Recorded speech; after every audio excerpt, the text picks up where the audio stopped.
अब कंजक्शन क्या है, ये क्या होगा, एंड होगा,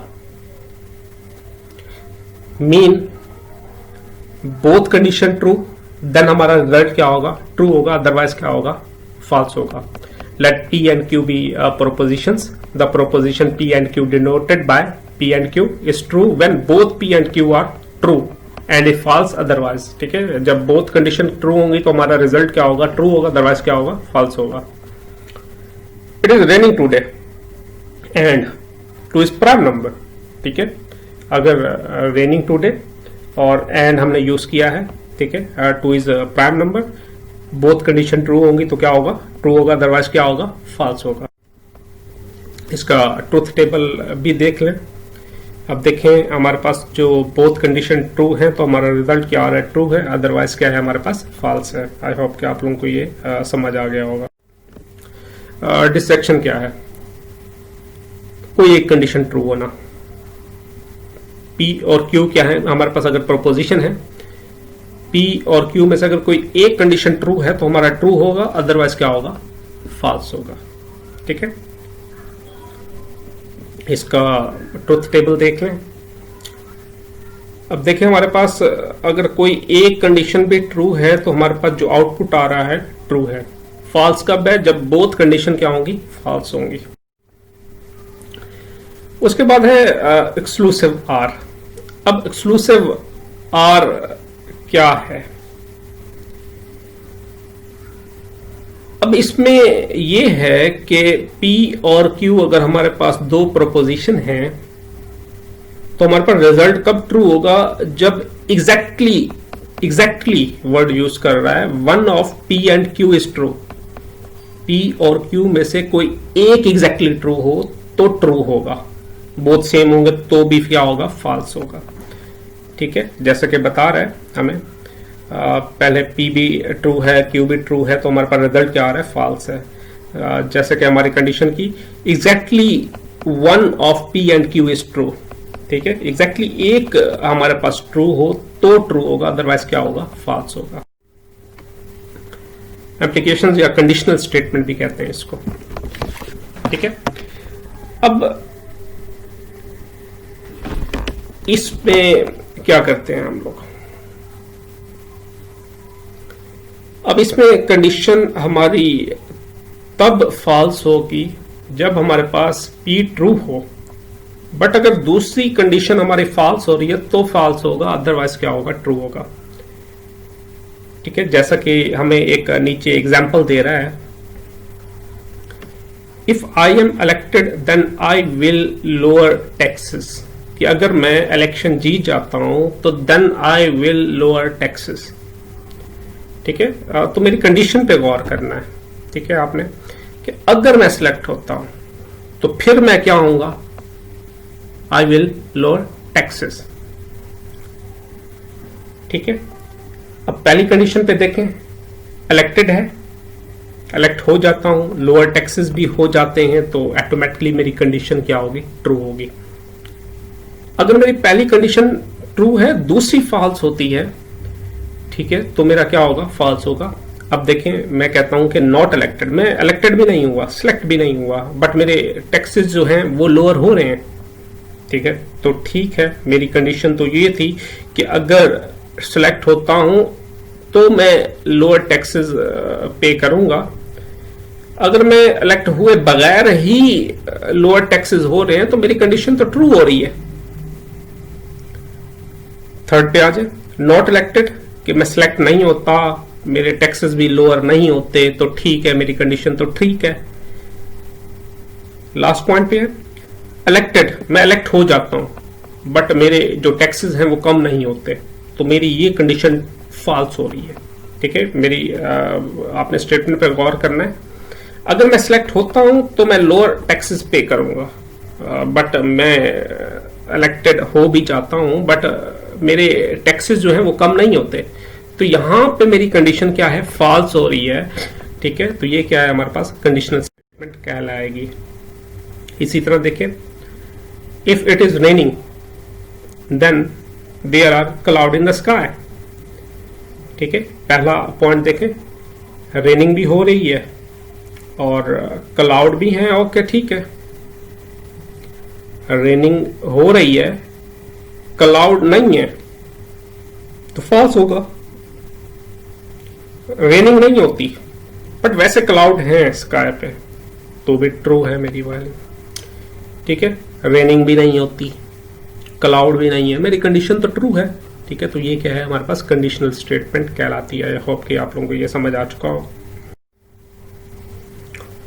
मजीद इसके एग्जांपल्स हैं, आप लोग देख लीजिएगा।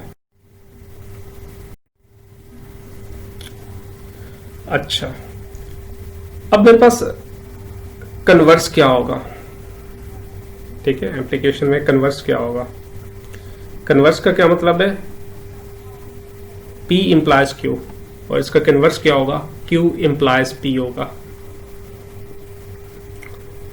कंट्रा पॉजिटिव क्या होगा, P इंप्लाइज Q है तो इसका जो कंट्रा पॉजिटिव होगा, ठीक है, not Q implies not P, ठीक है। इनवर्स क्या होगा, P इंप्लाई Q का जो इनवर्स है not P implies not Q, ठीक है। अब इसकी नेक्स्ट एग्जांपल है, if it snows the traffic move slowly. मेरी जो पहला प्रोपोजिशन होगा P इट इज स्नोज, क्यों क्या है, ट्रैफिक मूव स्लोली, ठीक है, जो कि क्या है, P इंप्लाइज Q है। इसका कन्वर्स क्या होगा, ठीक है। अगर एक प्रॉपर मैं एक सेंटेंस बनाता हूं, if traffic move slowly then it is snow, ठीक है, ये क्या है, कन्वर्स है।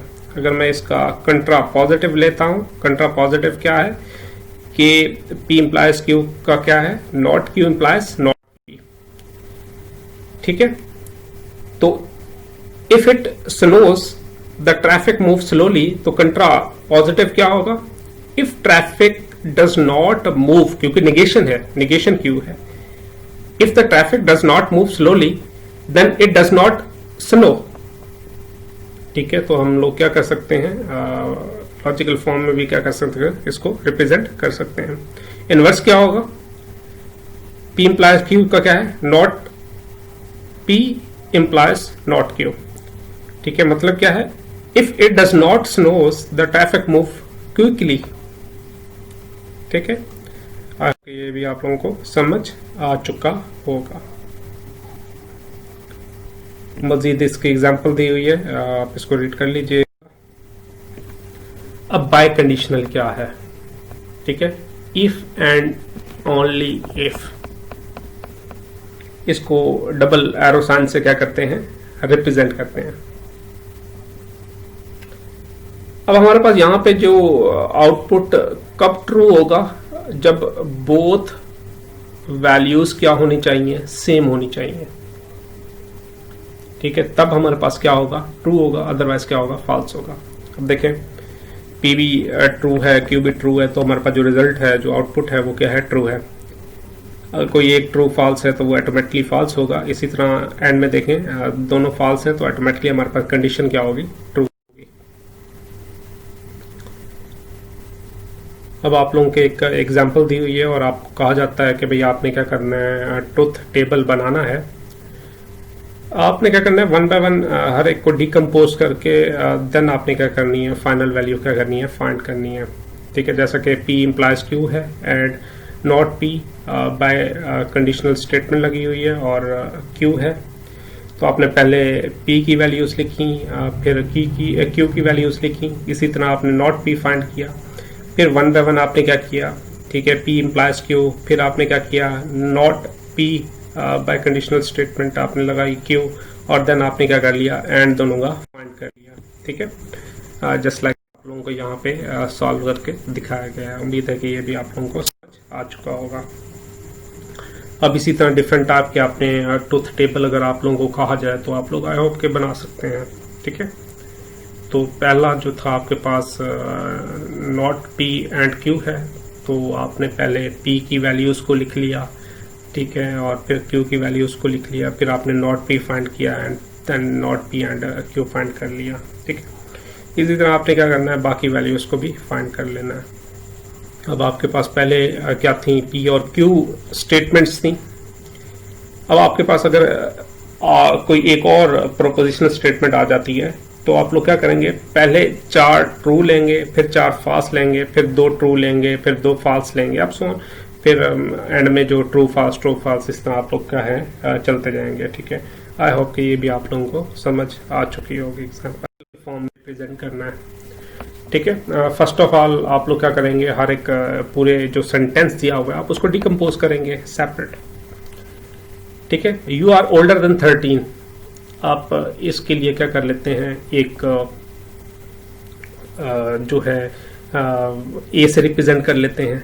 ठीक है, उसके बाद आपके पास क्या था, you are with your parents, इसको बी से रिप्रेजेंट कर दिया।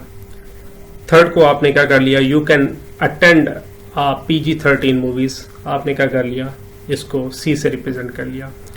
अब आपने पूरी सेंटेंस को एक लॉजिकल फॉर्म में रिप्रेजेंट करना था, तो आपने स्टेटमेंट को गौर से पढ़ना है एंड देन उसको क्या करना है, लॉजिकल फॉर्म में कन्वर्ट करना है।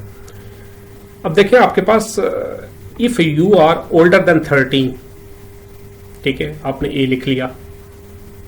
उसके बाद क्या है, और का सिंबल लगा देंगे आप लोग। You are with your parents, ठीक है, ये स्टेटमेंट जो कि आपने किससे रिप्रेजेंट किया था, बी से, ए आर बी। देन, ठीक है, इफ देन है। अब क्या करना है, आपने ये एरो साइन यूज कर लिया और इसको जो you can attend PG-13 movie, इसको आपने क्या कर लिया, सी से रिप्रेजेंट कर लिया और आपने क्या कर लिया, इसको लॉजिकल फॉर्म में कन्वर्ट कर लिया डिकम्पोज करके। इसी तरह आप लोगों के पास एक और स्टेटमेंट है। अब इसमें क्या कर दिया, एंड में एक एक्स्ट्रा स्टेटमेंट और दे दिया, बाकी वही है जो कि अभी हमने किया। एंड में इसने क्या दिया है कि यू आर ओल्डर देन 13। ठीक है, जस्ट आपने क्या किया, क्योंकि उसके साथ कोई भी प्रॉपर कोई सेंटेंस बनता नहीं है, ठीक है, कोई भी कनेक्टिविटी नहीं है, तो फिर हम क्या करेंगे, कॉमा लगा के हम ए से रिप्रेजेंट कर देंगे, जो कि ऑलरेडी रिप्रेजेंट किया गया था। अब एक और एग्जांपल है, it is not true that I am not happy. ठीक है, अब आपने क्या करना है, इसको पहले स्टेटमेंट के फॉर्म में लिखना है और आपने प्रपोजिशन स्टेटमेंट के फॉर्म में आपने लिखना है। लेट आप कहते हैं P equal to I am happy. कभी भी आप लेट जो है निगेशन से नहीं करेंगे, आप डायरेक्ट जो है एक सिंपल स्टेटमेंट लिखेंगे। तो अगर मैं P का निगेशन लेता हूं तो इसका क्या मतलब होगा, आई एम नॉट हैप्पी। फिर अगर इसका मैं निगेशन लेता हूं तो इसका मतलब क्या है, it is not true that I am not happy. Automatically अगर निगेशन P का, जब निगेशन P लेंगे तो वो ऑटोमेटिकली इक्वल होगा किसके, P के। ठीक है, जिसका मतलब क्या होगा, आई एम हैप्पी। आई होप कि आप लोगों को ये